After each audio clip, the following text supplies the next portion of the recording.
Hey everyone, Marcia here. I am back today with another scrapbook process video for my creative scrapbook. So today I am using the September main kit, and this amazing kit featured the Jen Hadfield Live and Let Grow collection from American Crafts. I am using a cut file today from Pear Tree Cut Files. This one unfortunately was not included in the kit, but it is available for purchase from Pear Tree Cut Files. I am backing this cut file with some of the pattern paper from the collection, and also use some metallic cardstock for the fishing rod. The glue bottle I am using here is a fine line glue bottle from Amazon. And I love this glue bottle. It has a needle nose tip for my cut files when you have something maybe a little bit more delicate to glue down to get in those small places. I am using another cut file on here to create an effect of water. So it's a wave cut file, and I do not remember where this cut file came from. I believe it's available in the Silhouette store. I am inking the edges on this wave cut file.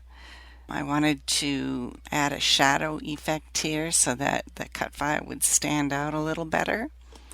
One of the things I did with this wave cut file is that I duplicated it and flipped it horizontally so that the waves would meet then in the middle. Otherwise, the original cut file is only half of what this cut file is.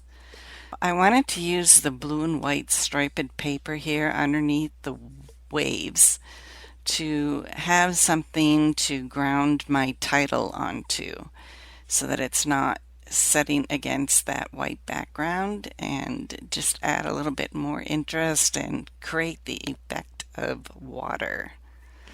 I am scrapbooking a photo of my son from years ago from a camping trip. We love to go to Itasca. It has an amazing lake for fishing and camping and bike trails, and it was absolutely our favorite place to go camping. The kids love to fish there.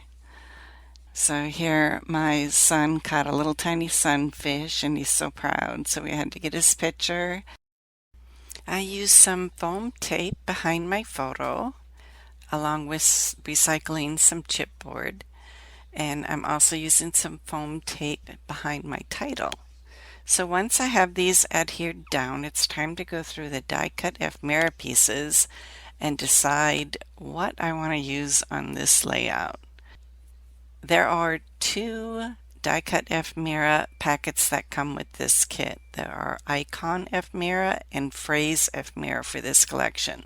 There really is a ton of ephemera pieces to go through for this kit.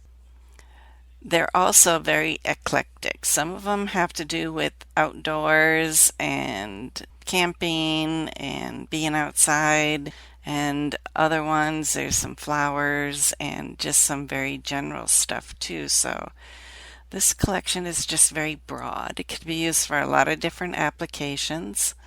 It's really versatile. So of course I pulled out all of the things to do with outside or fishing or being at the lake, and I am clustering them to create a visual triangle. I put this little bug here next to the fishing title, and a little kayak up here at the top, and then also a little cluster on the bottom right of my photo.